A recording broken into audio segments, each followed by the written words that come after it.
And that's exactly what I said to her. Right, and so you should, I tell you. Move over. Nigel Farage. Mm. There's a new man, there's a new kid on the block, and Mm. his name is Viktor Orbán. Oh, Viktor yeah. Orbán, as everybody knows, is the Hungarian Prime Minister. Mm. Hungary relatively recently joined the EU, Yeah. and he gave the leadership of the EU the marching orders, basically saying that they're a total failure, all of them. They don't. They Ooh. don't. This, like I said, it's not to put Nigel Farage's "Who are you?" comment, Mm. Mm. calling Herman Van Rompuy a wet rag and dressed like a second-hand bank clerk. But this Victor Orban, he went further. He Yeah. said it's time for the leadership to go, as its policies of farming, Ukraine, energy, the sanctions on energy, Yeah. and migration have failed. Mm. Everything's failed. Everything that they've put their hand to, they've cocked it up. Yeah. Um, Leaving the EU worse off than before these people were elected, Yeah. which they weren't elected. You know, Yeah. Absolutely. Yeah. Van der Leyen, she wasn't elected by the people. She was elected by her friends. You know, Mm. Orbán says that he intends to take over Brussels, and that along with his allies to bring change to the bloc. Once again, it's one of these we're bringing change, but doesn't Yeah. say what. Yeah. But as he is a right-leaning politician, we can Mm. imagine what those changes might be. Yes. Um, he said that the current leadership has reverted to blackmail by stating that if you don't do as we say, we will not give you any money.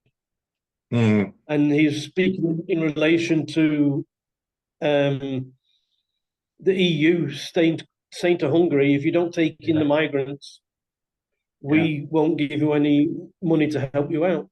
Mm. And the EU, along with the UK, of course, Yeah. although the two are distinct, the EU has a terrible problem with Mm. illegal immigration, with Mm. the migrants coming across into Italy and other places. Um, and also, Hungary won't accept the ridiculous gender language. The Mm. trans issues. A tranny is a Yeah. tranny to them. You're a Yeah. bloke or a woman. Other than that, you're lumped with the rest. Well, yeah. Okay. Maybe. Which was like in the old days in the UK, and it was simpler back then. Everybody knew who they were. You don't have Well, to second guess. yeah. You Okay. know, Fair. that's Yeah. how it was. But I digress. I digress. That's an old man Yeah. speaking. So Yeah. Yeah. who We have who to am be a I? bit. Yes. I'm just an old man.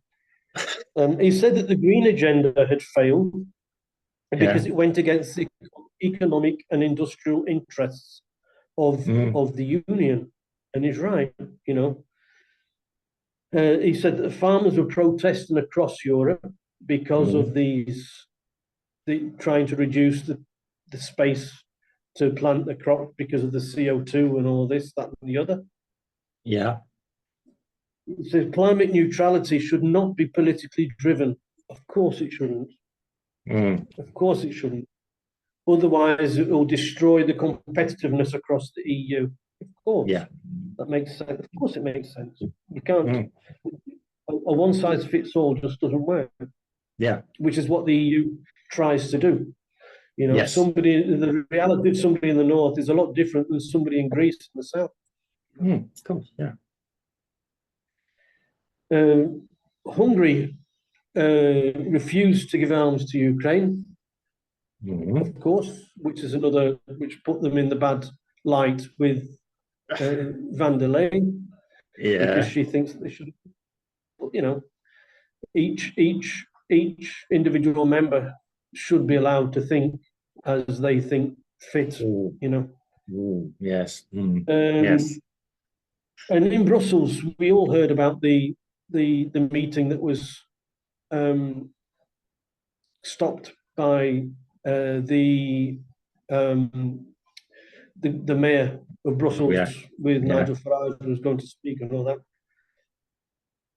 The Belgian Prime Minister said the shutdown was unacceptable. He's a lefty, by the way. Yeah. The Belgian Prime Minister said the shutdown was unacceptable. He said it was against the Belgian constitution, which of course is easy to say after the horse has bolted. Yeah. He didn't say. They also tried to blame it on Antifa. No, yeah. Of putting the meeting down, which when you have a mayor that says "get out," we don't accept right wingers here. Yeah. Said that, it's difficult to blame it on Antifa, although I'm sure that they were involved somewhat, just to ruffle the feathers of the people who were physically there. Yeah. But there you get it. There you have it. Viktor Orbán put the European leadership, the EU leadership, on the marching orders. Told them it's all going to be different. And like I said in various other podcasts this year, half the world is going to be voting for their elected leaders. Yeah. EU is no exception, and all the countries within the EU. Sorry, not all the countries within the EU, but the EU in itself is going to have their elections. And if the lefts hold on, if the leftists hold on to where they are now, then the European people have only got themselves to blame. Yeah. For, our friend Survival Lily, I bring her up from time to time. Yeah. The Austrian girl, I thought she's Austrian. Even she's looking a bit drawn these days. Yeah. She was always, at least she was always a little bit upbeat, but since taxes have gone up and since she can't buy a new car anymore, she's getting a little bit drawn. Yeah. Over to you. Well, okay. Survival Lily. Actually, she comes up. She is she's a prepper in some ways, and she does go into the wilderness to survive. Yeah, I'm not sure. Yeah, she may have to soon. Well, yeah, that'll separate the peas from the cues. Well, I've been a Boy Scout and a Scout, and I've done it. My wife said to me that I'd probably be in my element there, in the countryside, doing things, having to build a shelter and things, because I'm not really that interested in. I use computers. I can put a tent up as well. I'll have I can put a tent up. The only problem I have is getting the tent back in the tent bag at the end when you put it away. There's a technique. There's lots of secret to that one. I'll ask Survival Lily how to do it. Yeah, well, that's really what she should be doing. This is the real pragmatic stuff. And how to do it Rambo style as well. Yeah, it's still a good film for any Gen Zs and millennials watching. Watch Rambo. Teach about life. But yes, real life.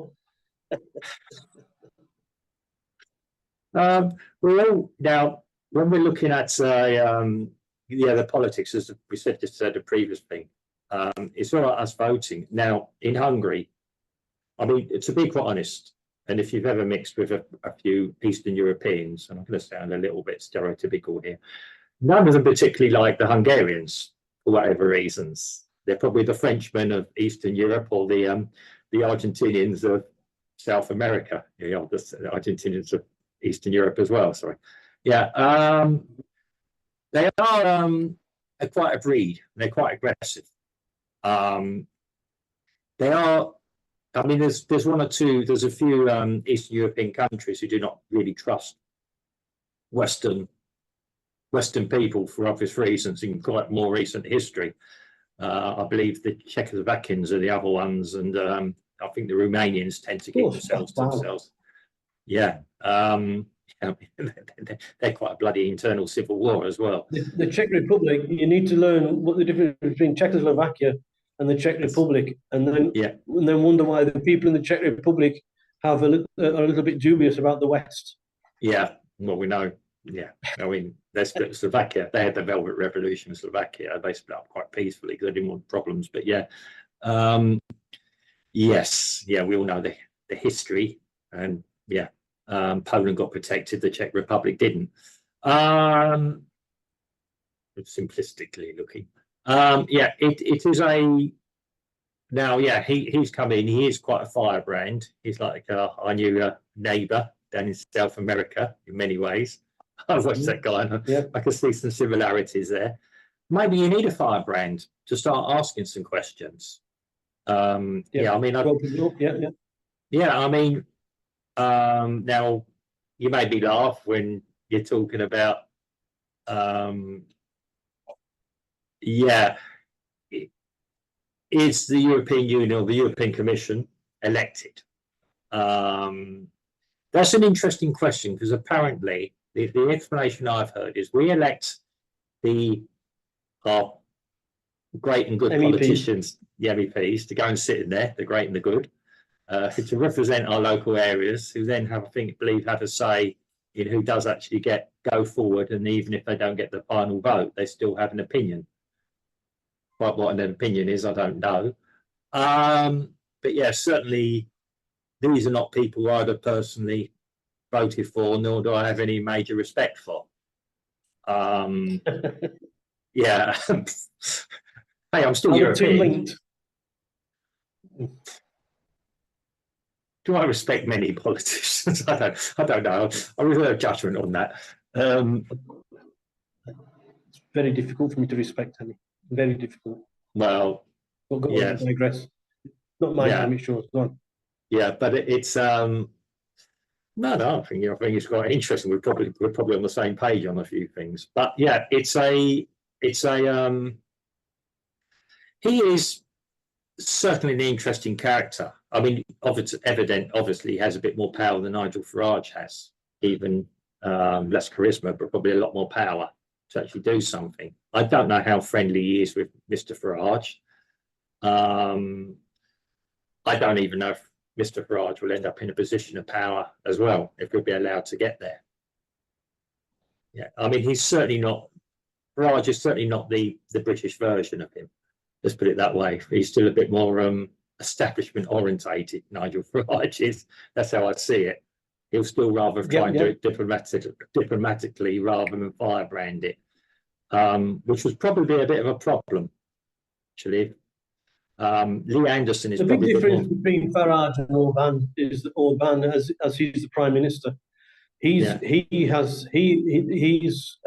deciding the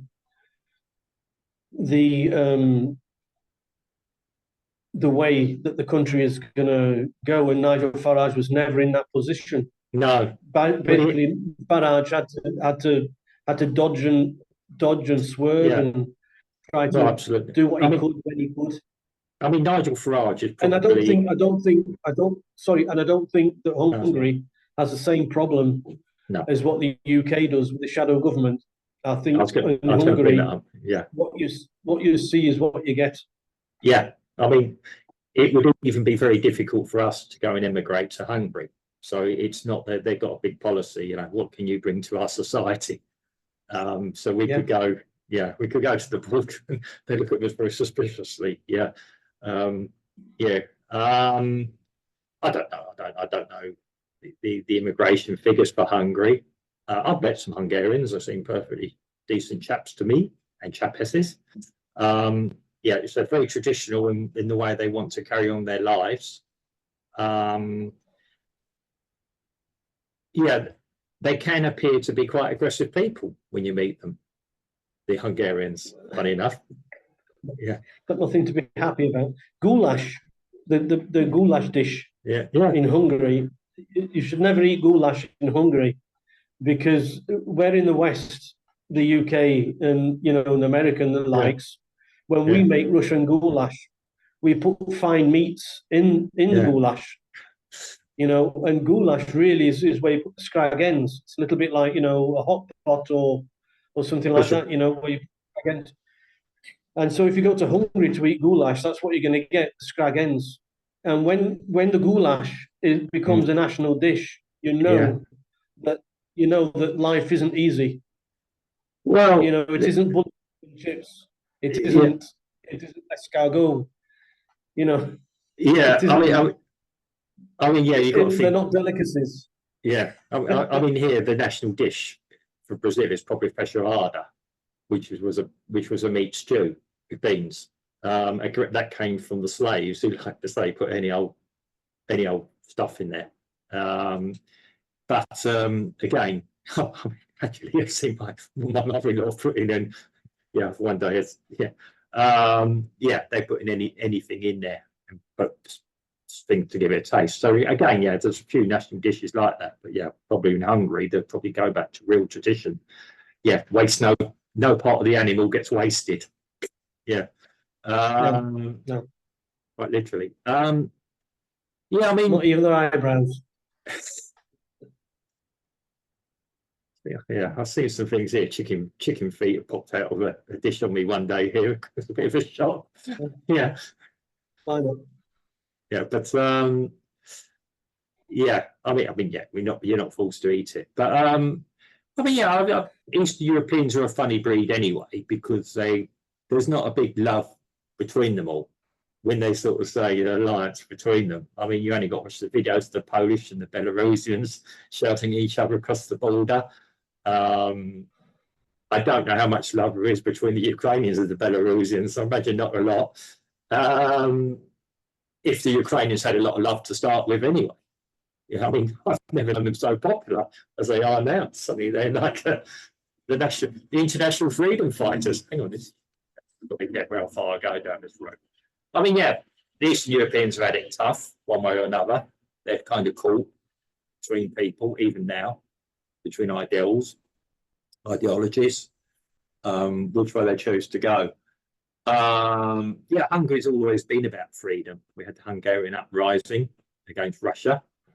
And before that, there was uprisings, I believe, against Western Europe as well. Certain influences there. I remember my history. But it's a. I like Orbán. I like the way he speaks. Very matter of fact. When the journalists say, "What do you think of this?" Well, we're an independent people. Can't we decide our own fate? Well, you're part of the EU, and what does that exactly mean? We'll trade with you. You make trade with you is you're not going to tell us how to have our culture, which is basically what the EU is starting to do. As you said, I'm different as a Western European from somebody who lives in Greece. I've got nothing against Grecian people; they've got a perfectly good style to them. I'm different from somebody in Scandinavia, even. Yeah, you can't accuse me of being Scandinavian, like yet we have Viking heritage. I have Viking heritage.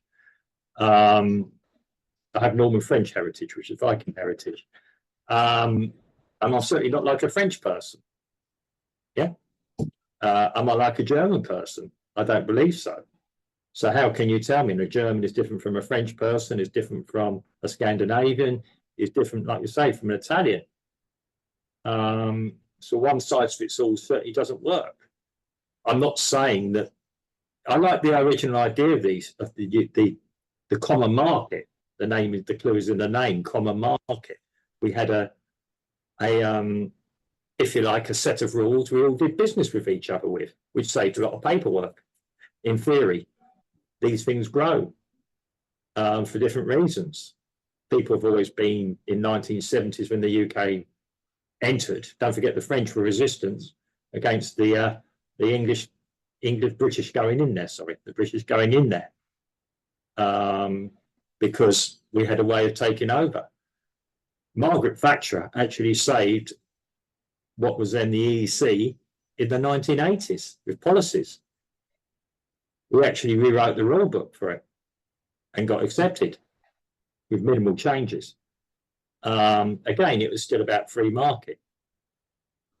Yeah, now we've got as you say, the European Commission is really a federal unelected organisation, which is probably German-led, certainly. There's a theme here. Yeah, or Austrian. Yeah, Austrian. Or Germanic. Germanic. Belgian, Yeah. Germanic. Yeah. Or German. And let's just face it, in Britain leaving actually left a great big thing of it. The British were probably, depending on what figures you are, the second or third biggest contributors, possibly even the first, if you see some of the figures as well. Yeah, left a great big gap in it all. A country not complying.